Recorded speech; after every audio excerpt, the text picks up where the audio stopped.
She was in the car. Okay, we are live. We are live. We are live. Yeah. We are Ọ̀rọ̀ live. kẹ̀kẹ́, ọ̀rọ̀ tó wà lẹ́yìn kọjá ọ̀rọ̀ kẹ̀kẹ́ ẹ̀gbọ́n, ọ̀rọ̀ kẹ̀kẹ́ kọ́ lọ́rọ̀ tó. You are welcome to the Nigeria we want. Welcome to all our panelists. Egboyemi Shodimu, welcome to the show this evening. Thank you so much. It's nice to be back with the family. Thank you. Thank you. Wale Olaitan, you are welcome. Thank you very much. It's good to be back. It's good to be back, especially after our freedom. At last. Freedom at last. Big freedom. Thank God, oh, thank God. And Mr. Hevison Wachiku, Igbo Kwenu. Igbo Kwenu, and it's good to be free, Vicky. It's good to be free. It's a good feeling.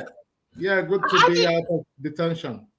How did you feel on Thursday evening, that midnight, 11:55? How did you feel? 11:59. How did you feel? Well, it felt great knowing the next 1 minute, all of these restrictions will just go into thin air. Will be over. Yeah, and for me, it wasn't. There's no huge difference for me, only because I'm lucky to have been able to still go out and do what I normally do. But in terms of socializing, that's where that's the catch. That's where we sort of had a big issue, having people come over to your home and you visiting people as well. And I guess that's where I sort of heaved a sigh of relief, and I said, look, thank God it's going to be over soon. At least I won't have my son banging the fence, almost bringing the fence down at the backyard, because he's really bored. He needs to play his soccer. Exactly. Hopefully we can return to the normal sporting activities. Normal so quickly. Yeah. For me, it felt like it was, that feeling you have on Christmas Eve or New Year's Eve that night.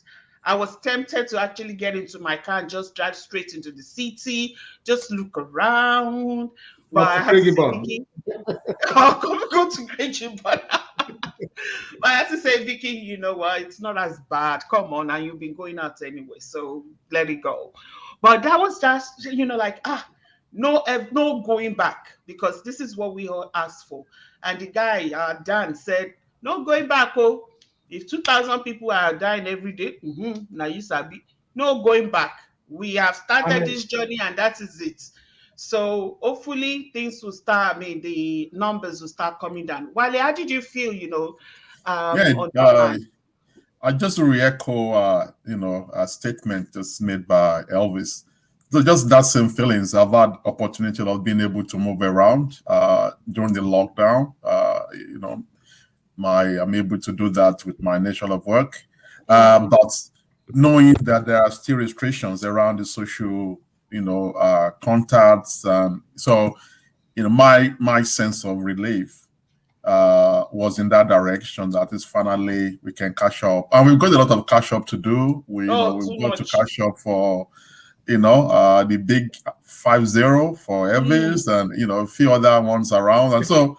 Just a lot of other things to look forward to. Just that social interaction and getting to at least drive around if you want to. So if you want to, being able to do what you want when you want it. Yes, Egbon. Can I react from an observer's point of view? Egbon is going to throw his partner in the works. Okay. I've had, if not exact, but similar words from long-term detainees here. What did I tell you? What did I tell you? I enjoy it. It's okay. It's all right. Enjoy it. Look, it wasn't sustainable. It wasn't. It's not. It's not sustainable. Not sustainable at all. The system locked down for that length of time. It's just going to crash the whole economy. The rest of the world is. They're going about their lives as though. I know. Illegal detentions is not sustainable as well, but it's okay. And you know what? And it's funny how we came from being the most livable city in the world. Exactly. I think 5 times in a row to now being the most locked up city in the world. Mm. It's not easy. èèyàn kí wà kí tiẹ̀ má bà tí ló bá Grab yẹn that one here. Ọlọ́run á kó wa yọ. Yeah, Now that we've started, Melbourne never carry last.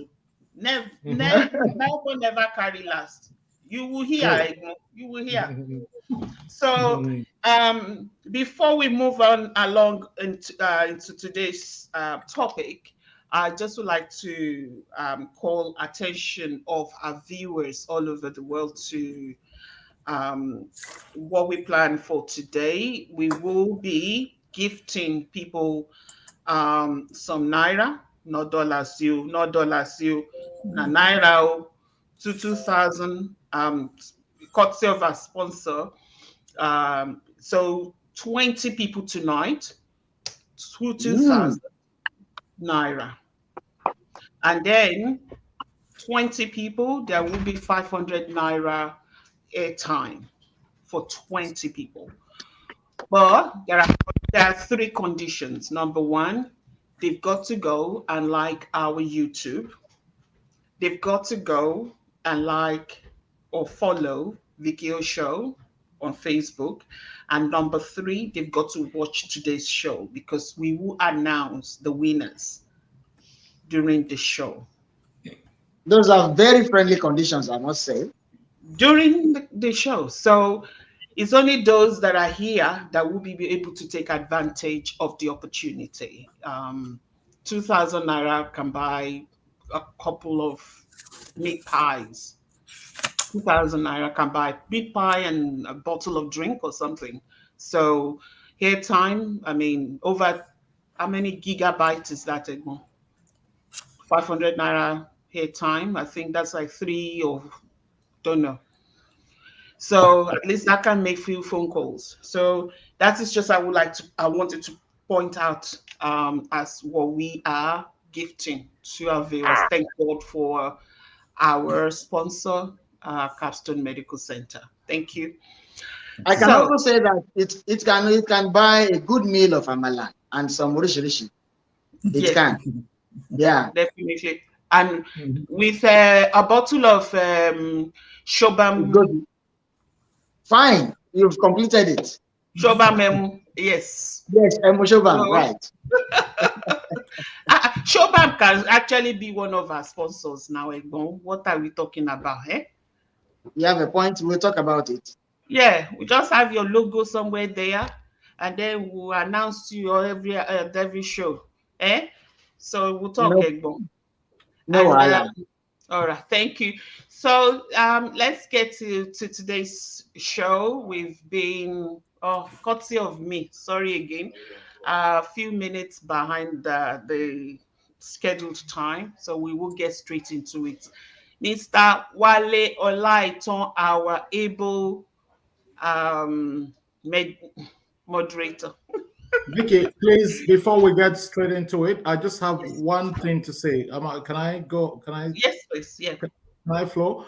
Look, I'm just going to take one moment. Vicky probably skipped your mind to acknowledge Wale Olaiton was his birthday. A couple of days ago. On the 15th, just over a week ago.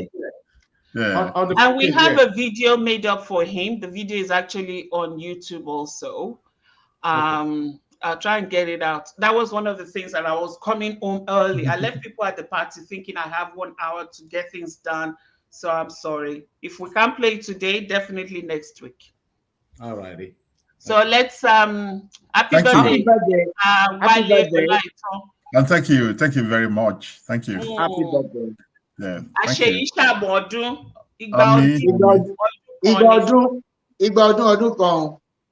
you very much. So so talking about tonight's show, we're talking about between great ideas and implementation.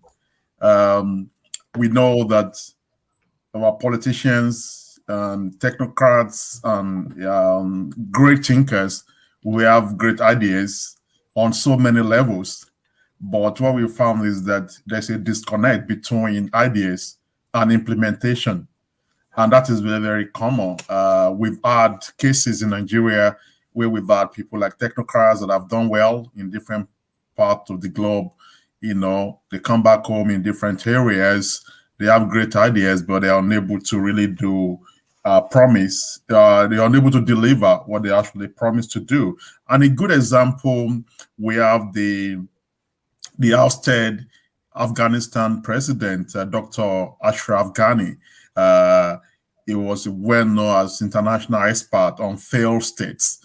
And he actually wrote, ironically, he wrote a book called, you know, Fixing Failed States, you know. But unfortunately, this same man was in charge of his homeland, you know, Afghanistan, and he was actually driven out of town by Taliban. So he was unable to implement those great ideas that made him an international expert in, you know, that area of politics. So we'll be looking at that tonight, and along the discussion, we can put in relevant, because of the time, we can put in relevant what is trending for us along that topic. So to go straight to the topic, I'll go to Egbon Yemi. So this is very common that we have people with great ideas, sound mind, that have been in government. Like, even let's go back to as far as under General Babangida, we had the then People's Bank the People's Bank, and then we had the Federal Road Safety, Commission. We had great men that they really, really pushed great ideas, but when they were there, those things, they were unable to deliver what they promised. We can even use the People's Bank as an example that was championed there by Dr. Taye Sholari. No casting aspersion on his person, but we have many examples of great men like that have been in position with great ideas, but they're unable to implement those ideas. Why is that the case in Nigeria, Yemi? Well, for starters, I'm happy that you mentioned earlier that at least you cited another example from another part of the globe. That's Afghanistan. So I want to say that it's probably not peculiar to Nigeria, but let's deal with our own problem. We have a lot of that here, so that is the essence of this discussion. And what I find out is that there's the issue of leadership, there's the issue of followership. When leadership, for instance, conceptualizes an idea, either originally or borrowed from some other places or bought from some other people, you now need to put it down and practicalize. But in a situation where you have followers, for instance, within the same system, who do not share that same idea, who do not share that same enthusiasm, it becomes a problem. But don't let me rush to followership yet. Sincerity of purpose becomes an issue. What we find out is that most times when the people in position of power, most, not all, look at the figures behind this. Figures required to implement. And then what they see is money, money, money, money, money all over. One, they are either thinking of, how do I benefit from this? When you do not have the sincerity that I want to impact on the majority of the people with this idea, with this concept, with this project, you start second guessing, you start thinking twice, what do I benefit from this? What does my family benefit from this? Now, in most cases here, they have people urging them on to say, there are opportunities here. It could be from the civil service. It could be from the political setting. It could be from the family setting. It could be from friends telling them, wait a minute. there's X amount that is budgeted for this project. Why wouldn't you make A to Z or A to B or A, B, C out of this? If the person is not that deeply committed towards that purpose, if the person is not convinced even about his own idea, you start having issues. Now, you have a situation where maybe even let's use the word saint for the person that has the idea, is working in the midst of devils, in the midst of people who are not really interested in the benefit such things will bring to the society. It becomes an issue. It becomes an issue. So what I'm saying in essence is that the owner of the idea, who is the leader, who is probably in the position of power, needs to make up his mind what exactly he wants to do. You want to serve the people or you want to serve self? That is an issue. On the other hand, when followership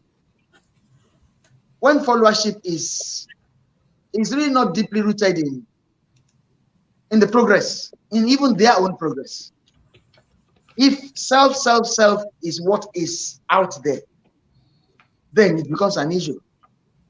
It becomes an issue. And that's what we've been having here. When you have a leadership that is not committed, when you have a followership that is not ready to make sacrifice, that is not really interested in the generality of the progress of the generality of the society, that is an issue. It could also be an issue when even the word progress is limited to self. I hope I'm not getting this thing complicated in any form. If the word progress is not limited to self, then that also becomes an issue. And that's what you have here. That's what we've been having for endless years, from one administration to the other. We have very brilliant ideas on paper. We have ideas that have come out of conferences, workshops, that are locked up somewhere gathering dusts. I said it on this program before. If we decide that we will not have any other workshop, that we will only implement things that have been muted before, we will go a long way. Let me leave it at that for now. Okay, thank you, Egbon. You made valid points around sincerity of purpose as one of the key issues in terms of the that disconnect between ideas and implementation.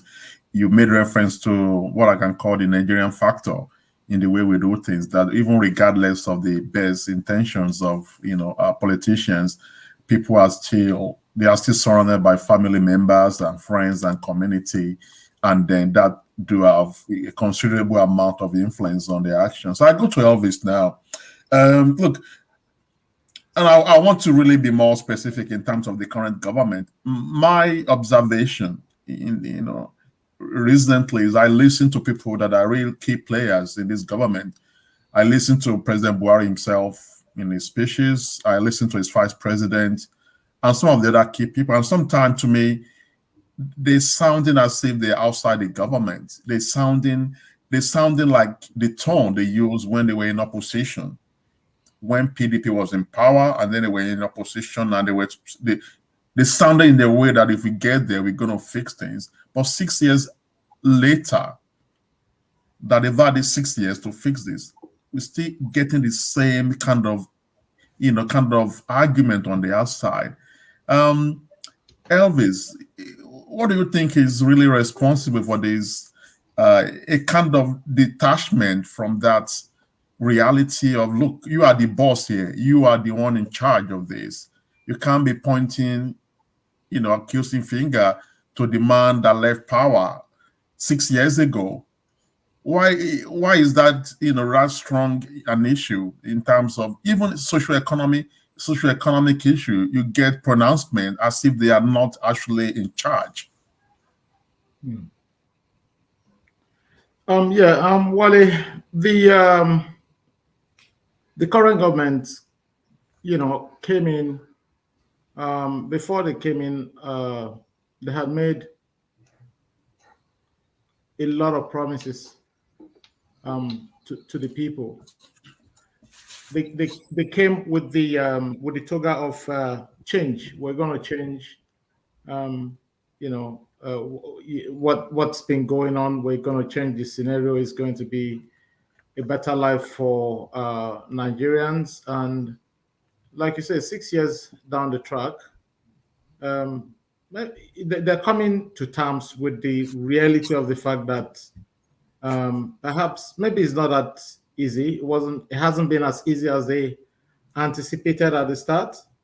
And because they've made these promises, and the generality of the people believed wholeheartedly that this government would actually live up to expectations. Their promises, they will bring to pass, to reality.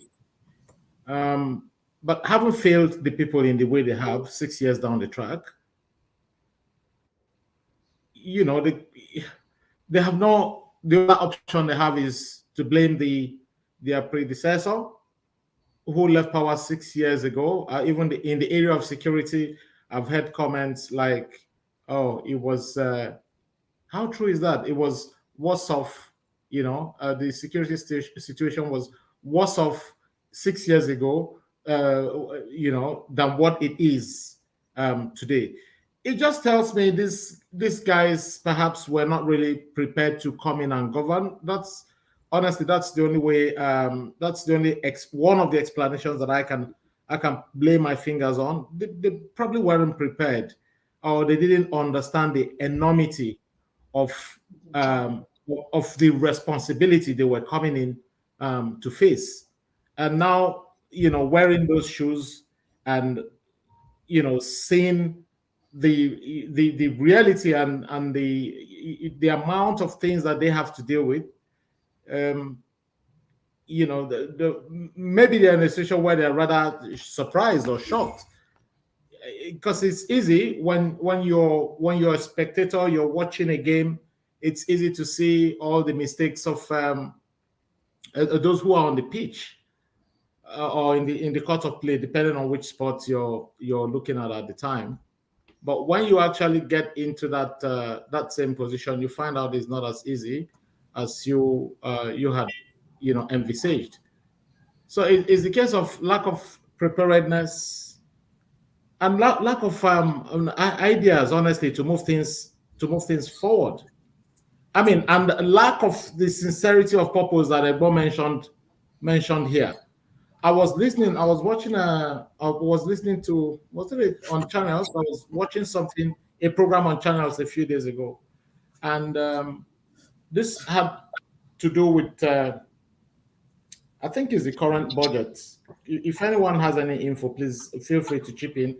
And, this guy was actually dissecting the budget and making comments around the amount of money that has been allocated to road construction, and he was alarmed at how much the government has allocated to fixing a kilometer of road. I think it was running into billions. And when you juxtapose that with the recommendations of, I think is the UN or one of those Bretton Woods institutions, it was a huge departure. The gap between what is recommended for fixing those roads and what we actually have in this current budget is so large that you will marvel. So yeah, a case of people not also being sincere, people wanting to go there to grab as much as they can and then put the blame on someone else. I mean, they should wake up and smell the coffee. 6 years down the track, the buck stops with you. You're wearing those shoes now, and you should be making the decisions and taking responsibility for however it pans out with your regime or the country that you're running at the moment. So they should just wake up and face reality. Jonathan was gone 6 years ago. they are fully responsible now. I'll leave it at that, Wale. Thank you, Elvis. You made mention of some key important points that I'll still want the panel to expand more later. You made specifically you made reference to lack of preparation. That's a very big contributor to that disparity between ideas and implementation. And you also candidly expressed the view that perhaps some of them, they are not really aware of the enormity of the problems confronting the nation. I'll actually come back to Egbon when I come around back to him. I want to expand on those two key elements raised by Elvis: that lack of preparation and that of lack of awareness about how big the problem is, the problems are.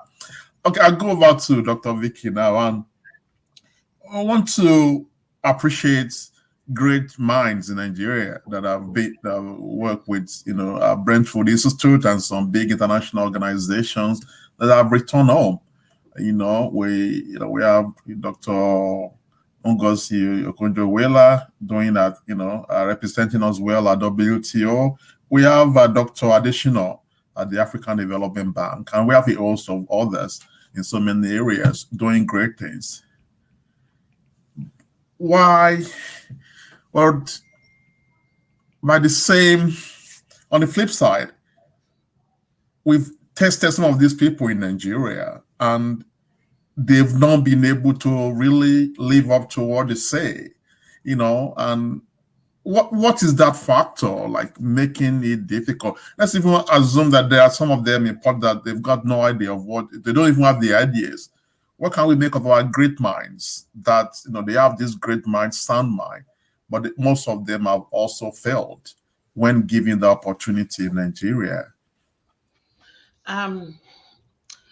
Elvis said something before, and I tend to talk when I talk about things like this. I actually use that analogy a lot. And what is that about? It's about when you're watching soccer, and I've watched men when they watch soccer. Oh my goodness, they become the best players.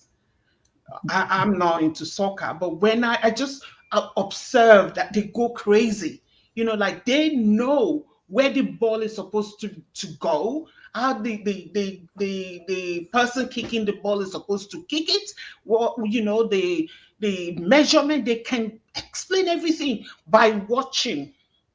And that's the easiest place to be, right?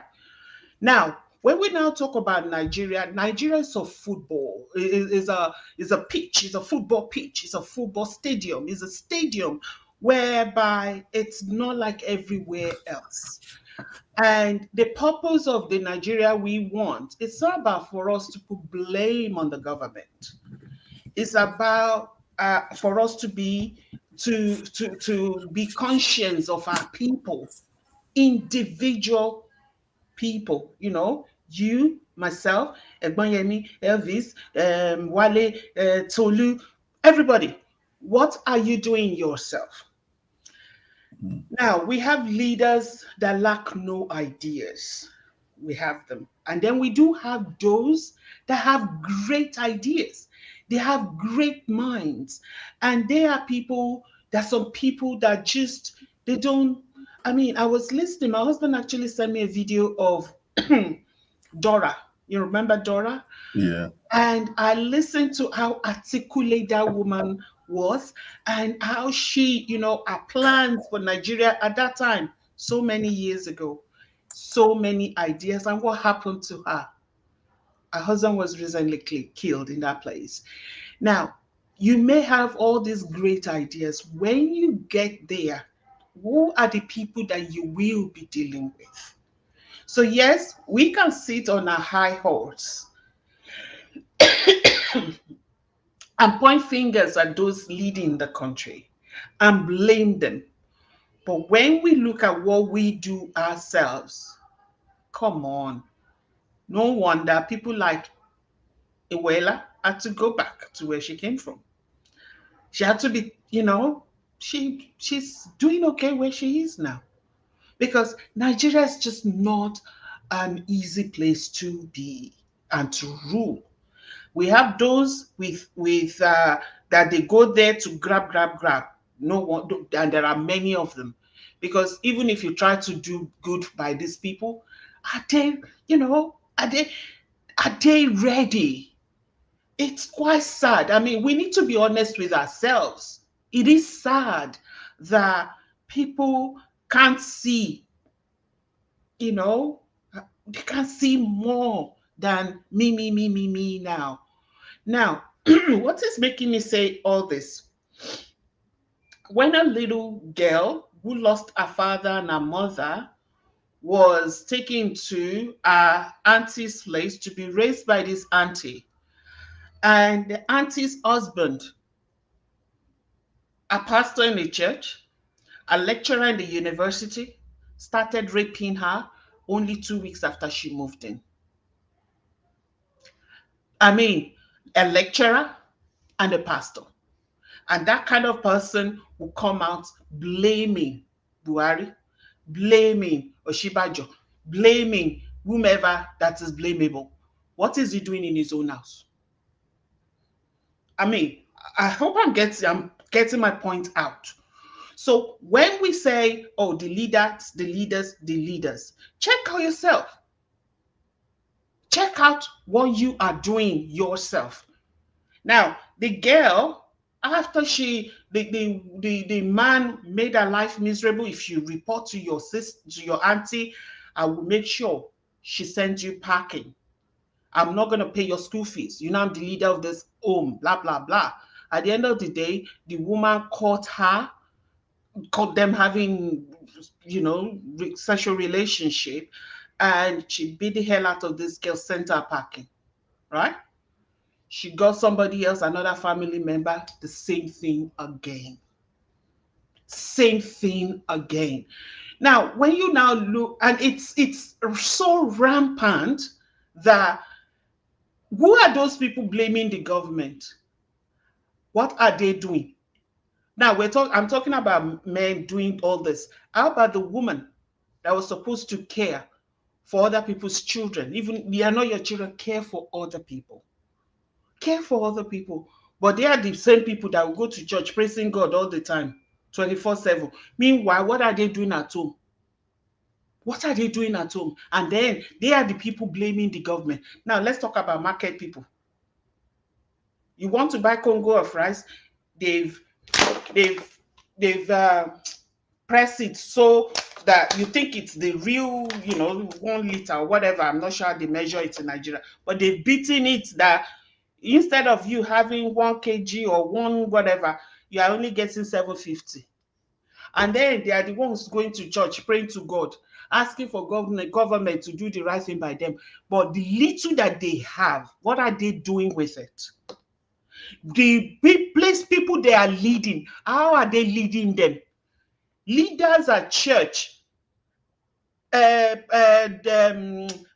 guys at the offices, grabbing those girls and messing their lives up.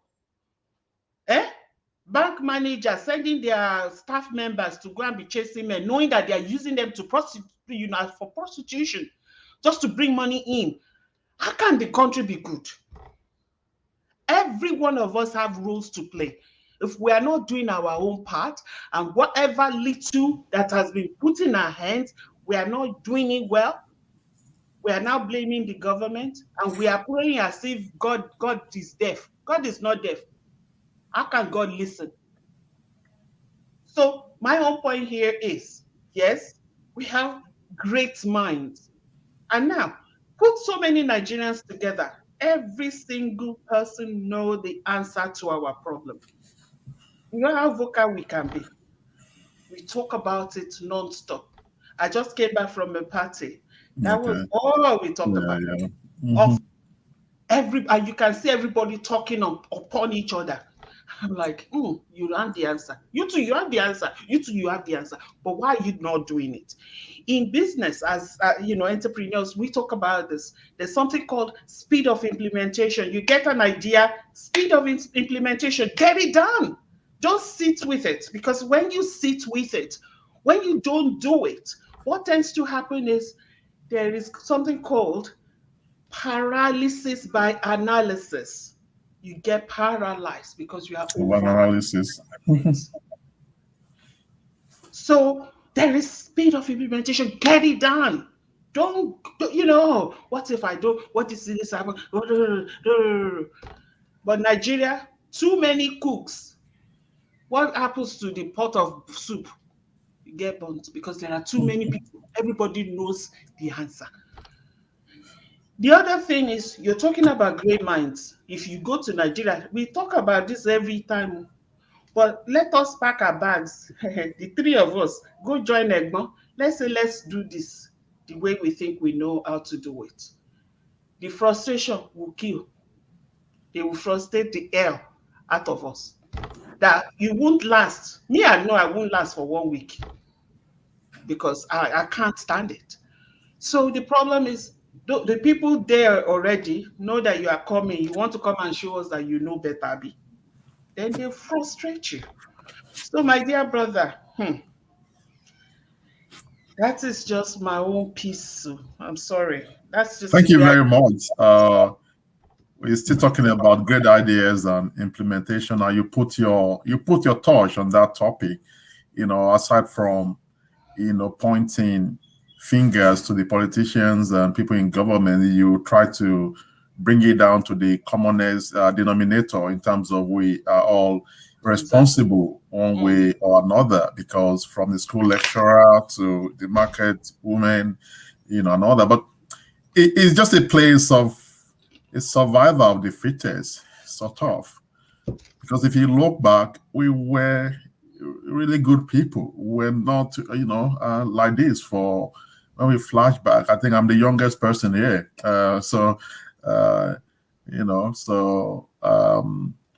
At least, but we can say that within that, our own growing up and everything, we've had experiences where we know that we've had it good as a nation. But in recent years, things are just bad and bad and bad. So, in my opinion, I just think it's just everyone is just trying to do what, with not excuse whatever behavior that we see, but everyone is just trying to, in a way, adjust and adapt and do what they need to do to survive. So I'll move to Egbon Yemi now. And what there might be points is about, you said it's almost most of our discussions that there's no point to reinvent the wheel, that we are not really reinventing the wheel. And that is the way I'm looking at it. Most of the problems, they are not really, we are not saying to send Nigerians to the moon, by 2025, whatever. We're just saying that basic stuff. Let people have food on their table. Let the kids go to school and get somewhere to sit. Let them have, sit in classrooms with roofs on their heads, and let there be, security. I will link that with what the point made by Elvis earlier, that lack of preparation and people not aware of the enormity of the challenges ahead of them. Can we really look at those areas? Are people really prepared before they go into government?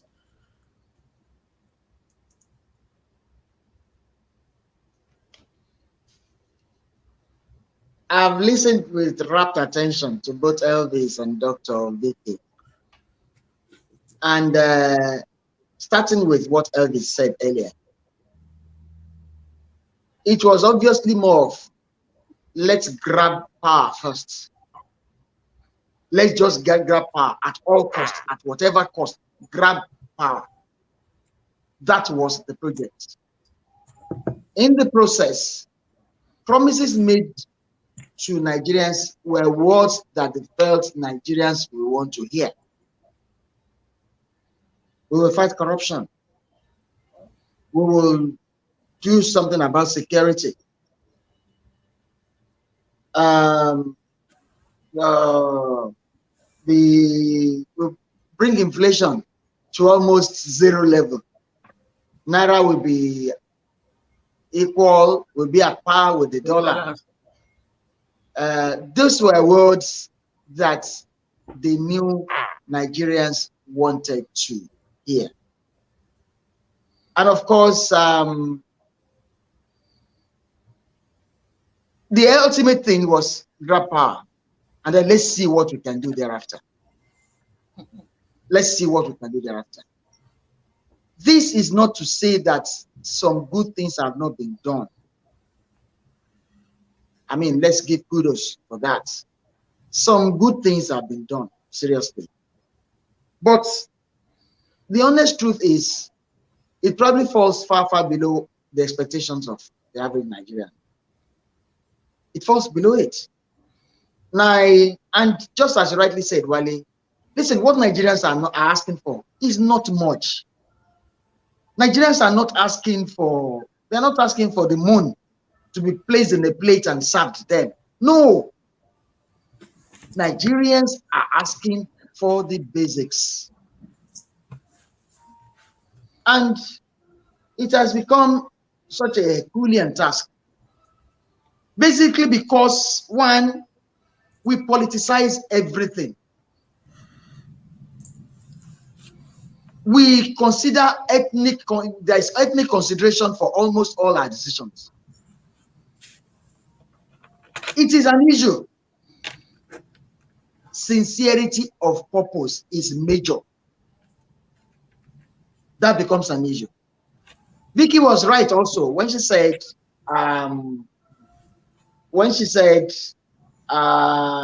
talked about observers. Okay, Elvis also mentioned it.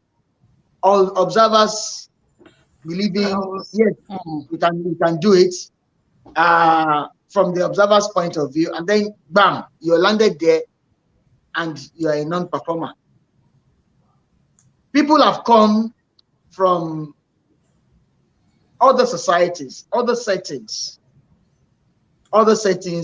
and they've got their fingers burnt here because they've been frustrated out of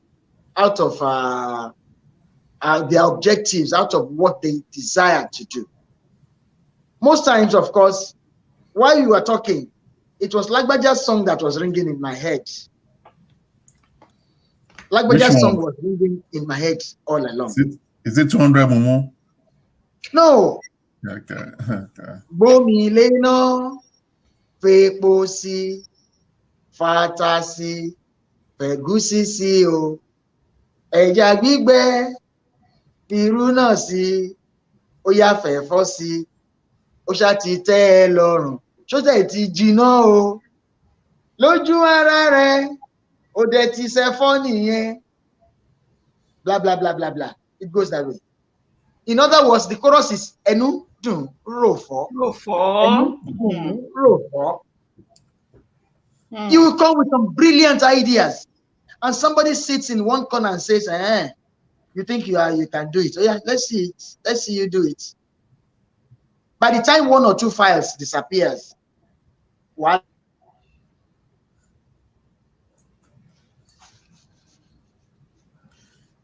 Egbo, I think we're having some. Okay, sorry.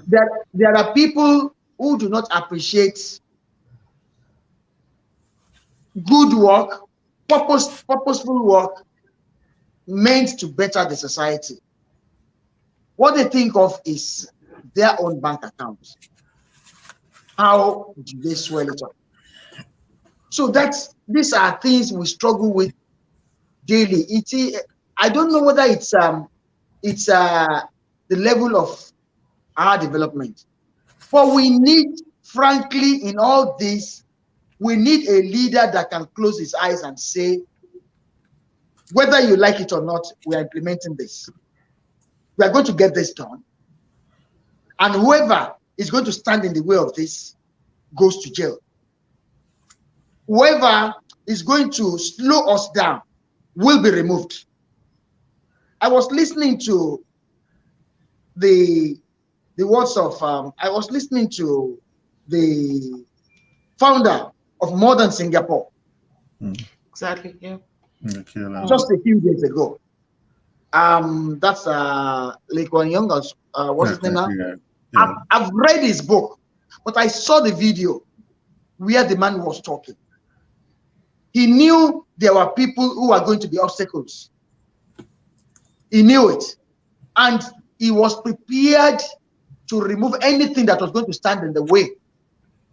He knew that there would be a lot of inconveniences. And he sold that to the people. He made it very, very clear. Be prepared. Ultimately, this is where we are going. But it was not, when you read that book, from Third World to First World, I think. First World, yes. When you realize that he knew there was going to be a process. There was going to be a lot of inconveniences. There were people who are going to stand in the way. And these people had to be, it did not matter who they were. It did not matter what ethnic group they belonged to.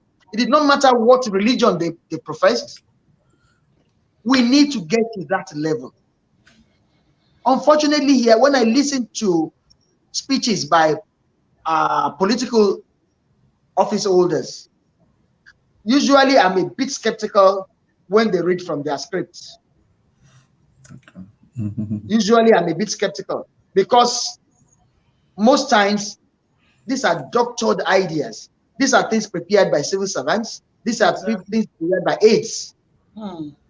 It may reflect what the leader has in mind, but they've been dressed up. I prefer them most times when they get up and they talk. That is not to say that they are telling you the whole truth. But in most cases, it is better than what they prepared to tell you. I've been in there at close range. I've seen some things. It's better than it's. I mean, it's some of these things that come from the heart will be better. But that is even by the way. Leadership, whichever way. Listen, nobody came. At least as far as I know, nobody came prostrating and begging you to come and run for office. Exactly. You took a decision. Okay, let me even assume that they came to beg you, because at times they tell you, my people have been clamoring. That's the word. Outside that begging, you took a decision at a point in time that I want to do it. So there are no excuses. It's either you deliver or you shift. But in a situation where you do not deliver and you still you insist on staying in there, that is where I have a problem with it. Okay, you get into office and you are faced with certain realities, certain things you are not aware of when you are out there, certain information that were not at your disposal. If you come across that and you realize the level of your capability, seek help. There is no shame in it. Seek help. There are experts in almost all the fields that you can think of who can help you implement. At the end of the day, you get the credit. But in a situation where you ignore expertise and you pretend to know, and you only go out there to steal, to loot, I have a problem with that. You cannot turn around and blame predecessors. You cannot turn around and blame even people you're working with, because you have that power of hiring and firing. Deadwood should be removed, and you are in that position to remove that deadwood. But you are considering the next election. If I remove A, his people would grumble. But you are there to do a job, for God's sake. If it's your private company, will you keep considering the ethnic background of your staff? So people should stop giving us excuses. It's either you perform or you quit, and then followership. Anybody that fails to deliver, for God's sake, what is this idea of queuing behind that person in the next election? We will still be on the same spot. We'll be marking time. So followership should be ready to go out there and remove people that are not performing. People that you have seen who have been delivering, because there are some good people in government, for God's sake, and I keep saying that. There are good people who are delivering. who are using their office rightly to impact positively on the society. These are the ones that should be encouraged. And it does not take forensic science to know who is delivering. You can see what is happening. You can see what is being done. Let me just leave it that way. Don't fail, so yeah, so also you made strong points there. You make strong around the need to have a very decisive leader. People have to be decisive. That, and I'm sure that many of us there at different levels, we've been either within our even community groups and association where we've offered leadership. There'll be opposition. There'll be people with different ideas. You see how to navigate around that, and sometimes you still need to say someone is calling the shot here. I think that is what is often lacking, and you really summarize it well when you said they're already thinking about the next election, and because of that they are unable to do what they are meant to do. If you remember when Buhari first came in 2015, we thought return of the general, like he was, like the credit to Idiagma and the rest, and most of the 5 naira, 10 naira police officers collecting bribes on the road, they disappeared. They disappeared for some time until later they realized that the rhetorics and the action, they are two different things, and they return back to the road to collect their bribes, brazenly. So I will go to Elvis now. I just want to link it in again to, clarity of purpose and issue raised by Vicky earlier around moral compass. That is where I can capture it, about people not really having that moral compass. We see it in small business, within family setting. In moral compass, when we have a family member, an uncle, he works with, let's say, customs. Maybe it was around the Diroko Expressway. That's my part of my part of the route, like Ogun West. So if it was posted to the Diroko border area, you will see a bit of jubilation that it has been posted there. What's the jubilation? Because if they posted there is a route not to smugglers. It's going to probably apprehend the smugglers and make more money. And if this same man is done so well there, and now say we're now posting you to Muritala International Airport or whatever. We're not looking at it from the angle of the service to offer. We're looking at a source of wealth. It's going to become very rich very soon. And the family demands, that follows that. How can we genuinely move forward as a society if that is our priority? If we see every appointment to any position as an opportunity to make more money, not as the opportunity to serve the people. Yeah, well, look, it's really sad we find ourselves in such a situation. And unfortunately, that's what it is. But with the with the comments Vicky made earlier, I usually approach this sort of situation from, and we've had these conversations in this forum so many times, and I think I've mentioned this before, from a cause and effect scenario. I know, yes, that's what the society is now, unfortunately so. But the question I always ask is, have we always been this sort of people? Have we always been this, negatively minded, or going into positions not to deliver service, but to enrich ourselves? Has that always been the case? Because if I cast my mind back, I can still remember my friends whose parents were in civil service. I can still, remember my late father in his disciplinarian posture and the things he would usually say to us while we were growing up.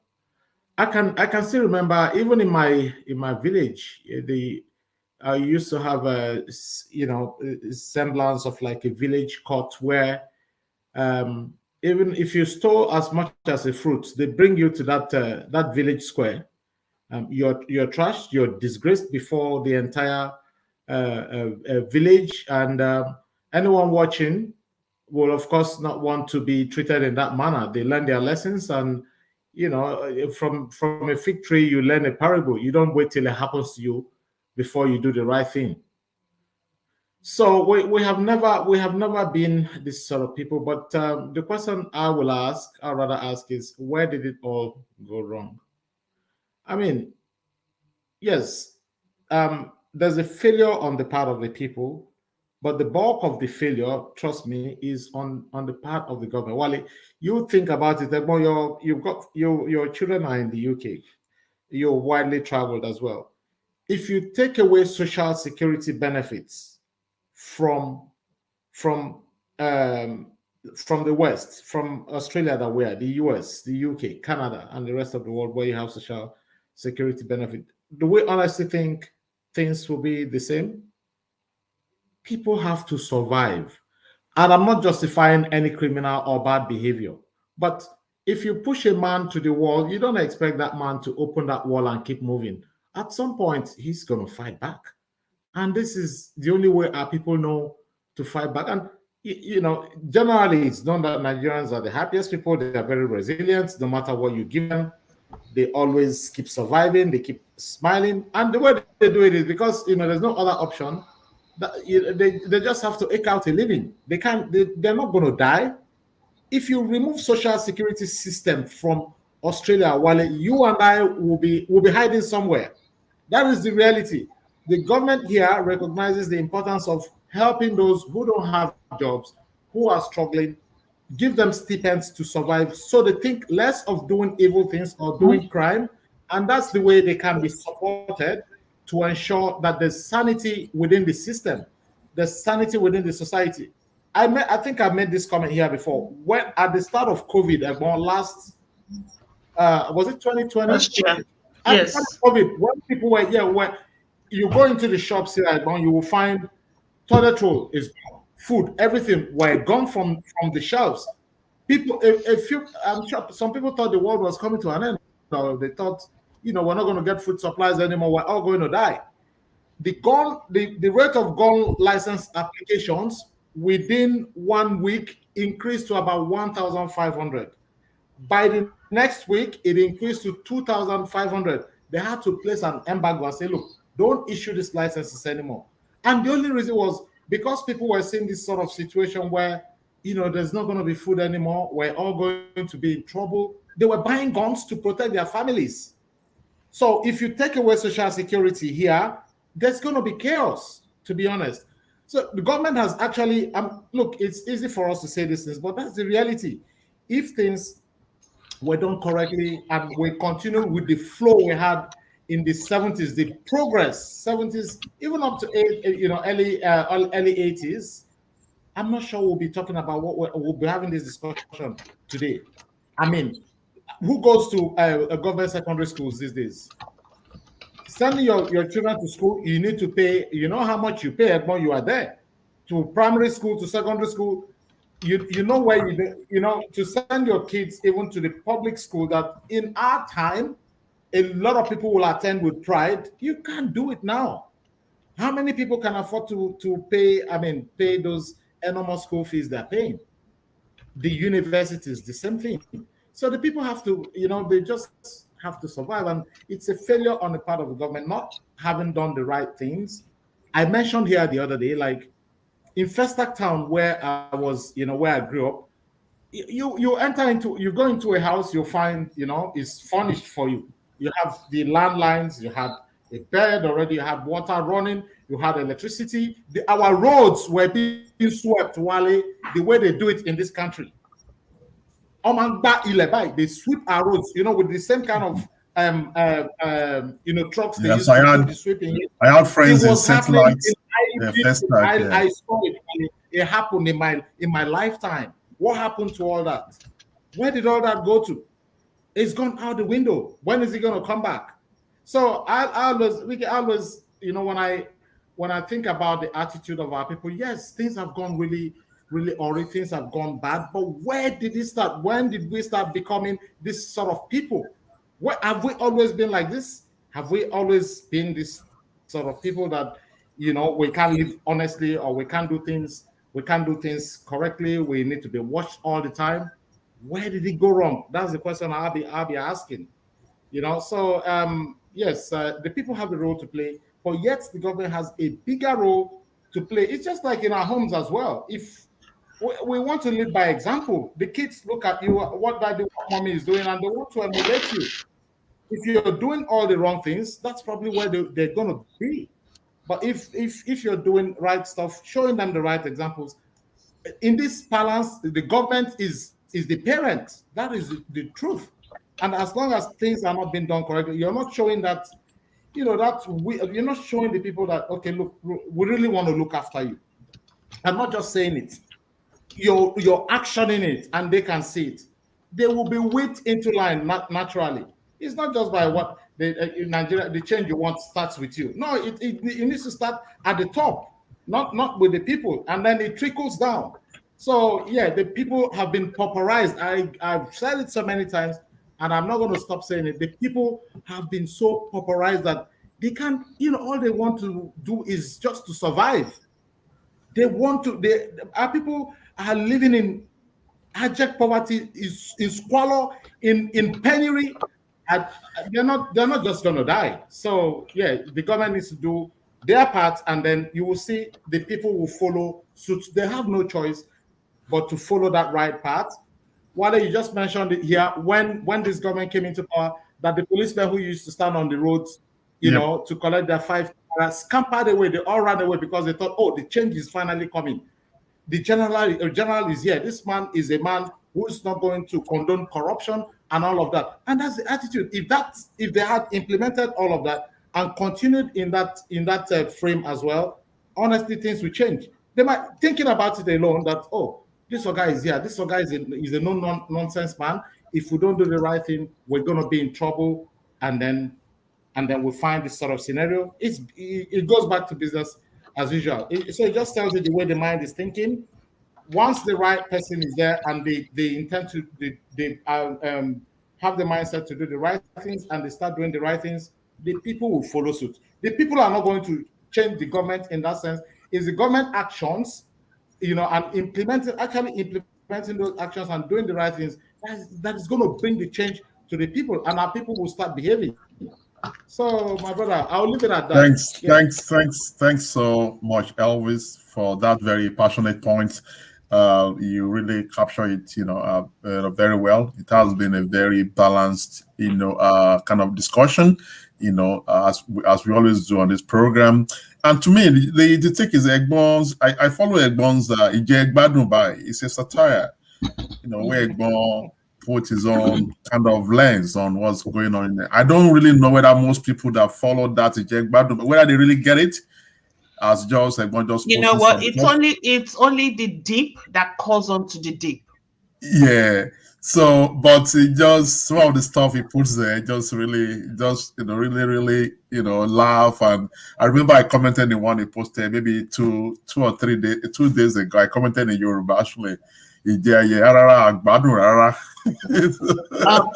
Permit me, Wale, just to chip in something from, as a rider to what Elvis just said.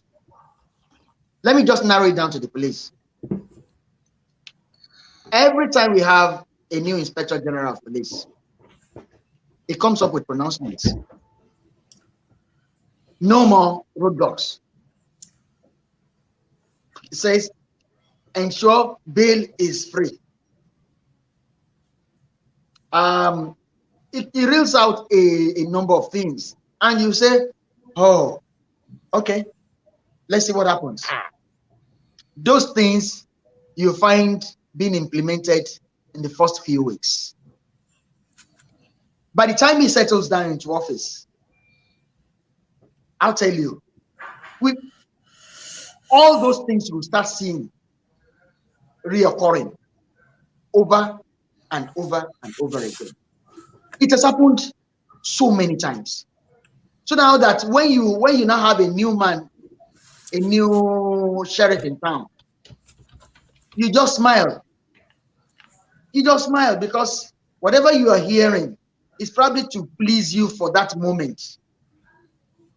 And that is what you find replicated all over. I just felt I should just drop that in because Elvis made a very, very solid point there. That is the thing. Leader, it has to start from the very top. It has to start from the top. You accepted to serve. You should be ready to deliver or quit or be booted out. Process of booting them out is now left to followership. Exactly. It is left to followership.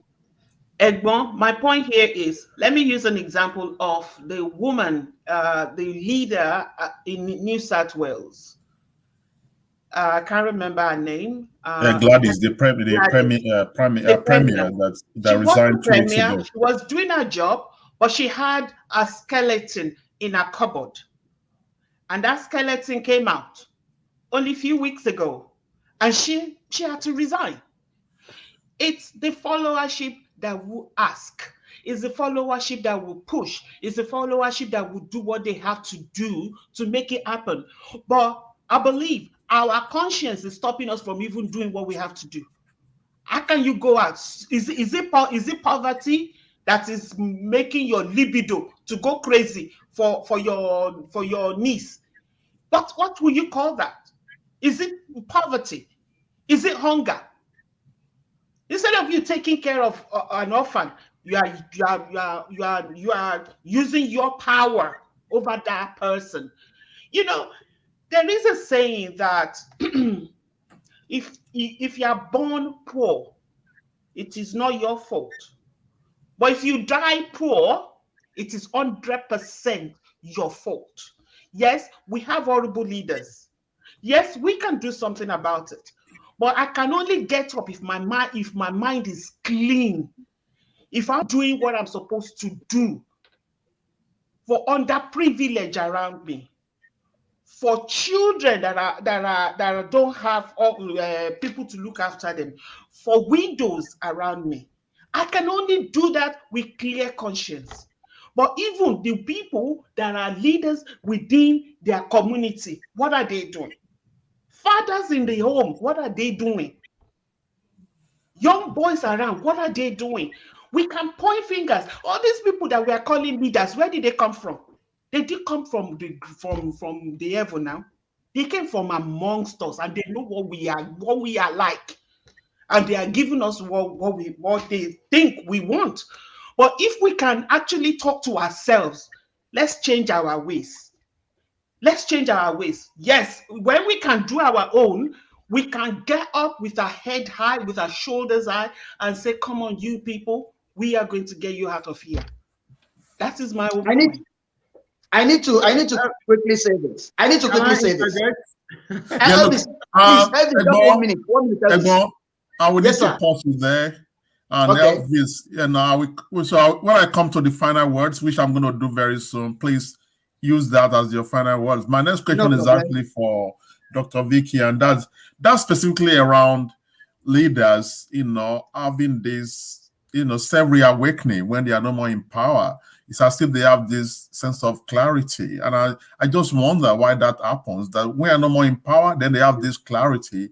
And you listen to them, you think, okay, I will quote Daily Post, yesterday reported, is even an headline that Buratai, the former chief of army staff, Lieutenant General Tukur Buratai, he said, the headline reads, Buratai highlights factors fueling insecurity in Nigeria, suggests ways out of the problem. And this was the man that was chief of, army staff up till about maybe 12 months ago. And he came up with some of these ideas. Number one, low human development and widespread poverty. And he was actually saying that those things need to be addressed. This was the man that was the chief of army staff leading the Nigerians' attack on terrorism and all that up till about 12 months ago. on Friday came out to say this. So what is your take on that? You know, we know it's a delicate balance of people in government and the people, but this guy was there. He was our chief of army staff for 5 good years. He didn't have any clarity. What happened was he knew what to do. He just didn't do it. And the Bible says, "Ẹni tó bá mọ rere ṣe," because I can't say that one in Yoruba. I can only say, I can't say it in English. I can only say it in Yoruba. If you can interpret it for me, please do. Ẹni tó bá mọ rere ṣe, tí ò bá ṣe, ẹ̀ṣẹ̀ ni fún. He knew. He knows. He just refused to do it. And he refused to do it because his being there is not to help the people. Is not to do the roles that he's supposed to do. It is to please the power that be. To him, he can't go against them. Now that he's not under them, he can now come out and say the way it's supposed to be. But he's just shaking his head behind the curtain, saying, "You people, you don't know what you are doing. Because you can't even do it." Though I know the answer, but now I can talk about it because there's nobody watching down my shoulder to see what I'm doing. And it's the same thing with all of them there. My take on this, I'm not a medical person, but there must be something called diarrhea of the mouth. Or delayed, let me put it this way, delayed diarrhea of the mouth. But it should be expected in a situation where you compensate a non-performing officer with an ambassadorial position. Exactly. It should be expected. Because wherever he's getting this new brilliant ideas from, I don't know. He had all the time, he had all the powers to have maybe change happen. Positively affect the society. But I'm happy I didn't read that. Unfortunately, you just reminded us of it, but it's okay. It is well. I was going to say earlier that Dr. Vicky Elvis. Yes, so if you could make that your final word, Segbo. Okay, fine. Dr. Vicky Elvis and I, we're on the same page. We're only painting this from different angles. When we talked about leadership taking the bulk of the blame, the reference to followership was the fact that we are practicing a democratic system that only allows you to make a change after a period. It is that using that period that has been allotted you by the Constitution positively that we are talking about. We know what the problems are. Even those in office know what the issues are. Inability, lack of sincerity of purpose, incapability, and unbridled pride, coupled with unbridled greed, these are the factors slowing us down. But I agree with you, Dr. Vicky, completely about the fact that we all as a people, we need to change our approach to life. We need to change that approach to life. A situation where somebody is put in office and you believe that is your meal ticket automatically will still fall back on you. Of course. Will still fall back on you. You put all your responsibilities on that occupier of an office and you still expect him to perform for the generality. That's a problem. I also will not spare religion. What religion is doing in this whole thing is a lot. It's terrible. It is a lot. And that's why we keep going around in circles. Because when it's election time now, you will see religious leaders trying to convince people to follow people who should not be near the office at all. To follow, even they have a way of doing it. Once those people come around and they drop means, give money, right? They start singing a different tune. That's why you find them rushing to congratulate people who rigged themselves into office. Obviously rigged themselves into office. They still go there to congratulate them so that they can be growth. But because of time, we as a people, I agree with you, we need to change our approach to issues and life. Thank you. Thank you very much, Egmoyemi, for your candid opinions expressed tonight. I go to Elvis for his final words for tonight. All right, Wale, thank you. I'll take it from where Egmon left it. So, with is it Buratai or Burutai? What is Buratai, yeah. Buratai. While it might be the case of Egmon said is he's suffering from diarrhea of the mouth. I would say perhaps a case of selective amnesia. Maybe he forgot to make these comments while he was there. But now he has remembered. So never too late. But I'm not going to take for granted the validity of those comments as well. They all know where the problem is or where they lie, and be sincere about wanting to fix these issues. I mean, poverty is a really big issue back home. If any effort can be made towards addressing that situation, honestly, it's going to transcend to a whole lot of changes that we all will be proud of, that we all will be happy about. I'll leave it at that. Thank you. Thank you very much. And we have our sister there, Tolu Felicity, commenting, we need to change our approach. I agree with you 100%, Tolu.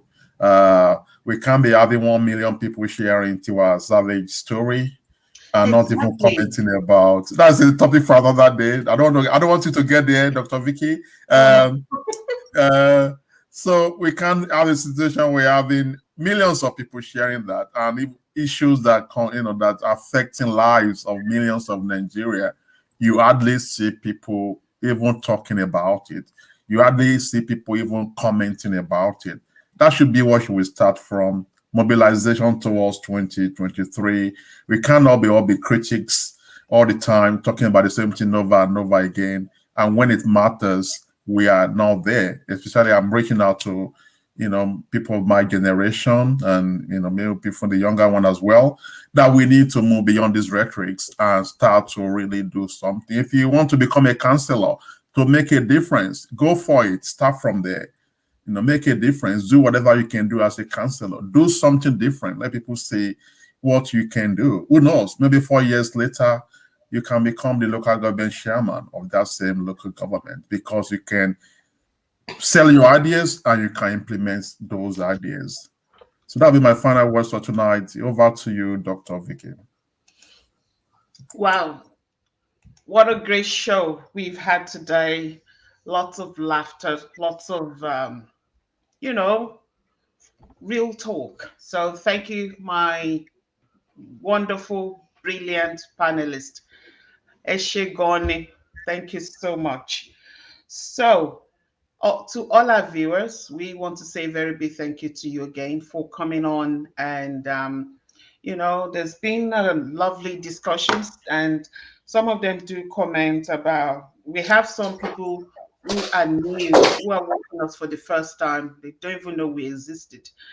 And some of the comments were, I learned a lot. Rachel Tomini said that. So wonderful. Somebody said, that was really great. It got me laughing. One of the things that Egmont said, Jagba Dubai. Eric James said, I'm really enjoying this show. And so many other comments. We've had a lot of comments today. So why did we have one of our sponsors donate some cash for us? Egboyemi, it was 1 year ago that we have our first show. Yeah, me, you, and Rashid. Wow. From US. So it was 1 year ago. A year ago. Yes. Remember, it was during NSAS, the day That's that the NSAS people were attacked. That was the day we had the first show, and we haven't looked back since then. So it's been great. After that, I think after a couple of shows, we got Wale to come in, and he said yes, and here we still are. And then not long after that, we got Mr. Helvis Nwachukwu Igbokwenu to join us. And so it's been really great. I always look forward to coming on and having this kind of discussion. And honestly, it has reduced. I don't even spend time talking to people when it is politics, when they talk about politics, because I always know I've got my time whereby I will sit down and, have my fix. This is my fix. Um, so it's been wonderful. 1 year. It's been great. So I just want to say very big thank you to all of you for making it happen. Um, I think 6 months into it, even not 6 months into it, I had some health challenges, and it was affecting my ability to talk for a prolonged period of time. I still struggle, but preserving myself for 1 hour, 2 hours a week hasn't been too bad to make sure I get this done. And I want to say very big thank you to Wale, because he took a lot of load off me of having to research topics and how to put it together. So none of you actually know about this. So I just want to say I want to appreciate each and every one of you for being in my circle, and for supporting this and making it's not just a dream, it's something that we do, and we don't know where this is going. I'm kind of trying to talk to SBS and see if we can have it there, and we'll be having a meeting with someone in ABC also, and just see where we can have this and have a permanent home. Even though this is on E360 TV, people can watch it on their Apple TV, on Amazon TV, where they are. But we need to have a vision about where is this actually going in the long run. In the short term, we're doing okay, coming together, having this chat, but I'm having a bigger dream. Now that we are going to be free to move around, um, there are studios that we can use and just do our recordings, and it's going to be more professional look like, those things we have in the pipeline, but we're doing okay for now. But it's getting done because you are all in it with me. And you don't know how much I appreciate each and every one of you. You don't actually know. But I'm saying it. We try not to have tears rolling down my face. Don't worry, Ricky. Ricky, tell me about it when we go for the Amala catch up. So, by the way, I was there at Adonai today when you posted all that delicacies you made. My dear brother, I don't know. I was saying to people, because I made the soup, the fadara sauce. I took it to the party, and they were like, "Wow, this is yummy." It finished just like that. It's so yummy. But you say you don't know how to cook. I'm like, you know what? That vaccine, there's something in it, really. It must be the vaccine. The vaccine is doing something to me. I'm just cooking and it's really yummy. So maybe we'll go to Amala joint, and I'll still need to have you all in my house, except Egbon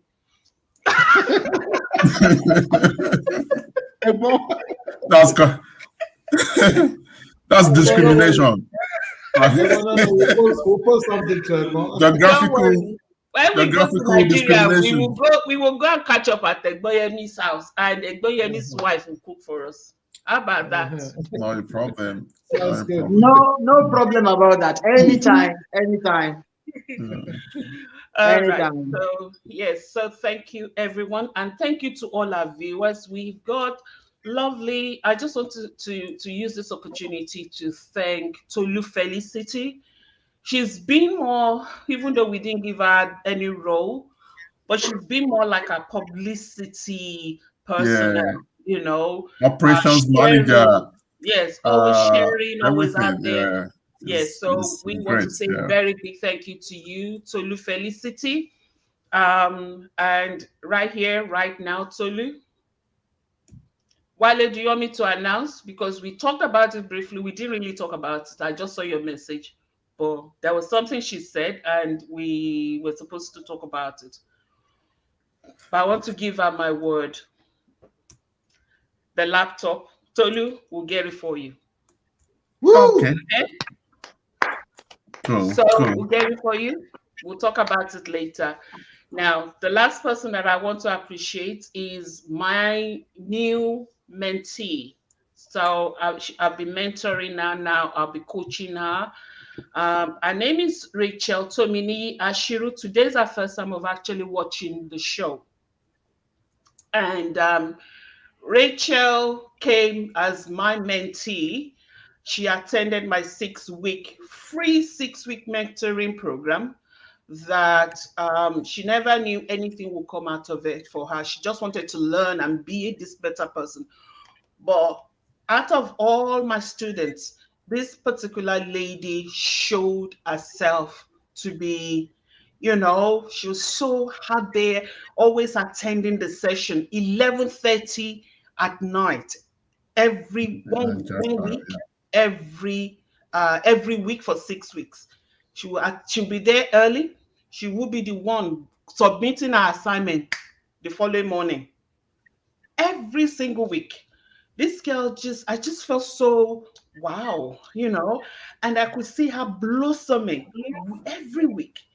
And at the end of the 6-week session, she won 4,900 worth of gifts. This is a free mentoring session, and she won all this. And apart from that, she's been the supplier of our airtime because she sells airtime. So it's just an additional benefit of what came out of this. So we want to thank you, Rachel, for your support. So that brings us to the end of today's session or today's program. Thank you, everyone, for watching. And if you catch up with this later on, we want to thank you. So we have some leftover cash, which we will get used next week. But you know what to do. 3 things. Like the program on Facebook, like the program on YouTube, watch the program live, and we will announce the winners.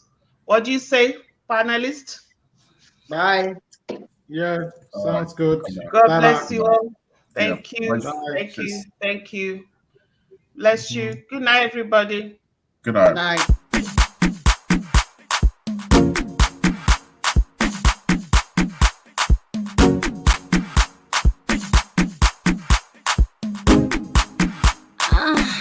It's LC the beat guy.